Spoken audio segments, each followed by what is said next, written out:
আসসালামু আলাইকুম দর্শক। সেনাপ্রধান জেনারেল ওয়াকারুজ্জামান সেনা কর্মকর্তাদের উদ্দেশ্যে ভাষণ দিতে যাচ্ছেন। কি বলবেন তিনি তার বক্তব্যে? নানান ধরনের গুঞ্জন শোনা যাচ্ছে এবং এও শোনা গেছে যে 18 মে মার্কিন চার্জ দ্য অ্যাফেয়ার্স বাংলাদেশে নিযুক্ত ভারপ্রাপ্ত রাষ্ট্রদূত ট্রেসি অ্যান জেকবসনের নেতৃত্বে মার্কিন অন্য দুই কূটনীতিক অর্থাৎ 3 সদস্যের একটি প্রতিনিধি দল সেনাপ্রধানের সঙ্গে দেখা করেছেন। তারা শেষবারের মতন, যতটুকু শোনা যাচ্ছে যে শেষবারের মতন তারা চেষ্টা করেছেন সেনাপ্রধানকে বোঝানোর জন্য যাতে রাখাইনের উদ্দেশ্যে জাতিসংঘের প্রস্তাবিত যে তথাকথিত মানবিক করিডোর দেওয়ার প্রস্তাব এসেছে সেটির সম্পর্কে তিনি যেন ইতিবাচক সিদ্ধান্ত নেন। এই 3 প্রতিনিধি দলের মধ্যে কে কে ছিলেন? মার্কিন চার্জ দ্য অ্যাফেয়ার্স বাদে আরও যে দুজন উপস্থিত ছিলেন তাদের একজন হচ্ছেন রাজনৈতিক ও অর্থনৈতিক কাউন্সিলর এরিক গিলান এবং প্রতিরক্ষা অ্যাটাশে লেফটেন্যান্ট কর্নেল মাইকেল ডিমিটিয়ে। কোন একটি বিশেষ বৈঠকের পর নাকি এই 3 মার্কিন প্রতিনিধি তারা সেনা প্রধানের সঙ্গে দেখা করেন। 20 মে মঙ্গলবার সকাল 9:30টায় সেনা অফিসারদের সাথে গুরুত্বপূর্ণ বৈঠক রয়েছে সেনা প্রধানের। এটি সেনা প্রাঙ্গণে অনুষ্ঠিত হবে সকাল 9:30টায়। যদিও যেটুকু আমি জেনেছি এটি একটি নিয়মিত বৈঠকের অংশ। সেনাপ্রধান নিয়মিতভাবে প্রতি মাসে একবার উচ্চপদস্থ সামরিক কর্মকর্তাদের সঙ্গে তিনি বৈঠক করেন। তবে এই বৈঠকেই করিডোর ইস্যুতে তিনি তার বক্তব্য উপস্থাপন করতে পারেন হয়তো, অথবা অন্যান্য যারা সামরিক কর্মকর্তা রয়েছেন তাদের মতামত জানতে চাইতে পারেন। তবে একথাও নিশ্চিত, আমি এটুকু খুব কনফিডেন্টলি বলতে পারি,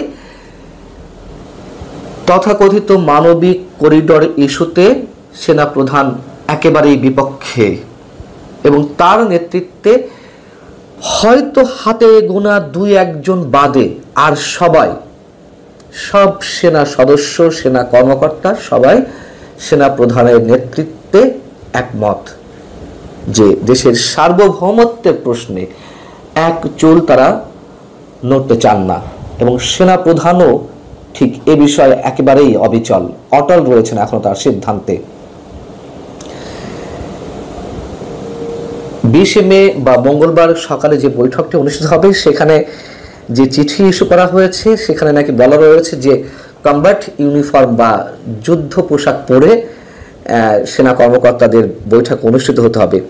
এটিও অনেকে অতিরঞ্জিত আকারে ছড়াচ্ছেন। আমি যতটুকু জানি যে কমব্যাট ইউনিফর্ম এই ধরনের মিটিংয়ে নিয়মিতভাবে পরিধান করতে হয়, তবে এটিকে আবার অনেকে অন্যভাবে ছড়ানোর চেষ্টা করছে। এখানে আতঙ্কিত হওয়ার কিছু নেই নিঃসন্দেহে। তবে গুরুত্বপূর্ণ কোনো সিদ্ধান্ত আসতে পারে বা এই বিষয়ে গুরুত্বপূর্ণ কোনো বক্তব্য সেনা প্রধান উপস্থাপন করতে পারেন এরকম শোনা যাচ্ছে। এবং যেটি বলছিলাম যে সেনার সদস্যদের প্রায় সবাই সেনা প্রধানের নেতৃত্বে একমত এবং একই সঙ্গে নৌবাহিনী প্রধান এবং বিমান বাহিনীর প্রধান তারাও সেনা প্রধান জেনারেল ওয়াকারুজ্জামানের সঙ্গে সম্পূর্ণ একমত। যে 2-1 এই যে কথিত মানবিক করিডোর ইস্যুতে পক্ষে রয়েছেন তারা বলার চেষ্টা করছেন যে চলমান সীমান্ত নিরাপত্তা চ্যালেঞ্জে কার্যকরভাবে মোকাবেলা করা সম্ভব হবে যদি এই তথাকথিত মানবিক করিডোর ইস্যুতে ইতিবাচক কোনো সিদ্ধান্ত নেওয়া যায়। একটি স্থিতিশীল মানবিক করিডোর বজায় রাখা যাবে। বিজিবির উপরে অর্থাৎ বর্ডার গার্ড বাংলাদেশ বিজিবির উপর বোঝা কমানোর একমাত্র উপায় হলো বাংলাদেশ মিয়ানমার সীমান্তকে একটি সামরিক অভিযান অঞ্চল ঘোষণা করা এবং তাদের বক্তব্য একই সঙ্গে যে ভারতের সাথে সীমান্ত ব্যবস্থাপনা সহ অন্যান্য গুরুত্বপূর্ণ নিরাপত্তা কাজের জন্য বিজিবিকে মুক্ত করা যাবে। মানে সীমান্ত অঞ্চলে সেনা সদস্যদের পুরোপুরি নিয়ন্ত্রণ আনা যাবে এবং তারা নজরদারি বাড়াতে পারবে। আচ্ছা, বিজিবি কি এখনো পর্যন্ত কোনো আপত্তি জানিয়েছে না তারা ক্লান্ত হয়ে গেছে, তারা সীমান্তে পাহারা দিতে পারছে না, তাদের জন্য খুব রিস্কি হয়ে উঠছে? এই ধরনের কথা ছড়ানো হচ্ছে নানানভাবে, আমরা শুনতে পাচ্ছি। পাশাপাশি শুরু থেকে বলে আসছি, এখনো বলছি, যদি এ ধরনের কোনো সিদ্ধান্ত সরকারের পক্ষ থেকে নেওয়া হয়, সেক্ষেত্রে চীন, রাশিয়া, ভারত তারা অন্য ধরনের প্ল্যান নিয়ে বসে আছে। তারা কি করবে না করবে সব এর মধ্যে সিদ্ধান্ত হয়ে গেছে। এবং অবশ্যই এই রাষ্ট্রগুলোর স্বার্থ রয়েছে, যার যার অন্যরকম গুরুত্বপূর্ণ স্বার্থ রয়েছে।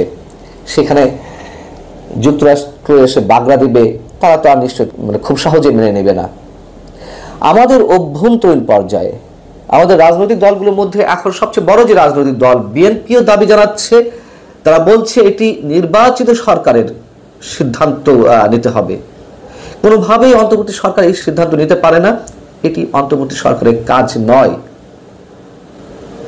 যদিও সরকারের পক্ষ থেকে বলা হচ্ছে যে এই ধরনের সিদ্ধান্ত নেওয়া হলে রাজনৈতিক দলগুলোর সঙ্গে আলোচনা করা হবে, তার তো কোনো আলামত আমরা দেখছি না।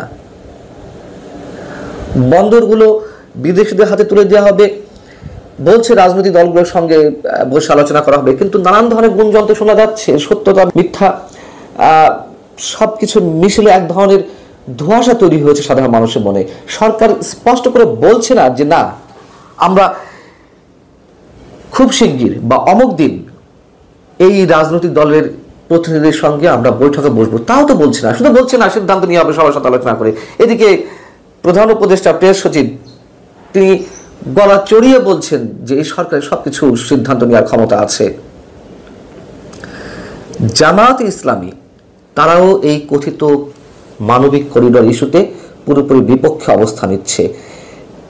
সেখানে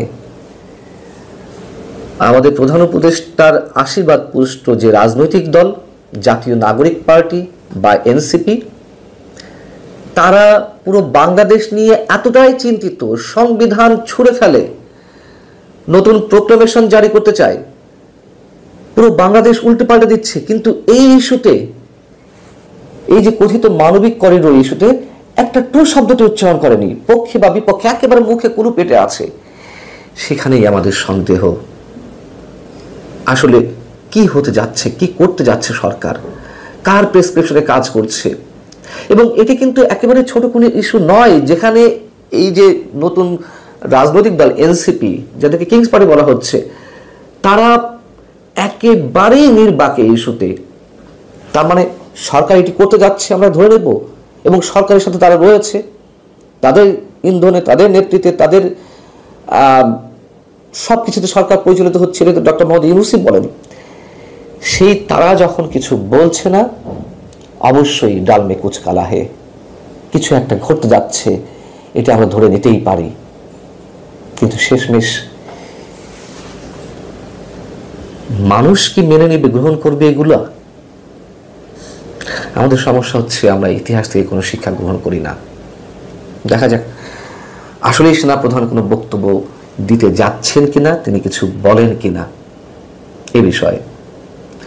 আল্লাহ হাফিজ, ভালো থাকুন সবাই।